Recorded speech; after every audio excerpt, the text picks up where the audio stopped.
Tonight, the White House putting a positive spin on the new national surge in coronavirus cases. We slowed the spread. We flattened the curve. We saved lives. All 50 states and territories across this country are opening up safely and responsibly. That's as many states are now rolling back their reopenings, with more than half of the country now seeing increases in daily coronavirus cases. The vice president addressing reporters today as the White House Coronavirus Task Force held its first news briefing in nearly 2 months.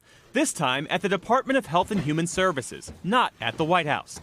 And President Trump, a fixture of former task force briefings, did not attend. Dr. Anthony Fauci today pleading with Americans to take the virus more seriously. You have an individual responsibility to yourself, but you have a societal responsibility, because if we want to end this outbreak, we've got to realize that we are part of the process. The vice president, while encouraging Americans to take steps to keep themselves safe, wash your hands, avoid touching your face, disinfect frequently, conspicuously skipped over one part of the CDC's advice, to wear a face mask in public. Pence pressed by reporters. Is there a message that you would like to send to people about the importance of wearing masks?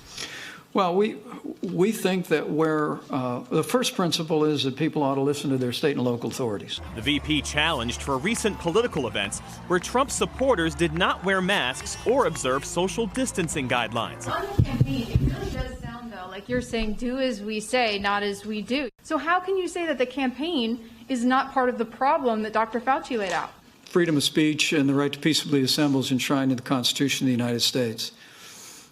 And even in a health crisis, the American people don't forfeit our constitutional rights. President Trump has suggested that masks are being worn as a political statement rather than a health precaution. The president's Democratic rival Joe Biden seizing on that today. The one thing we do know, these masks make a gigantic difference. I would insist that everybody on public be wearing that mask. And President Trump said in a tweet late tonight that he signed an executive order aimed at protecting public statues and monuments from being damaged by protesters, a move aimed at preserving what he calls the country's heritage. Hey, NBC News fans, thanks for checking out our YouTube channel. Subscribe by clicking on that button down here, and click on any of the videos over here to watch the latest interviews, show highlights, and digital exclusives. Thanks for watching.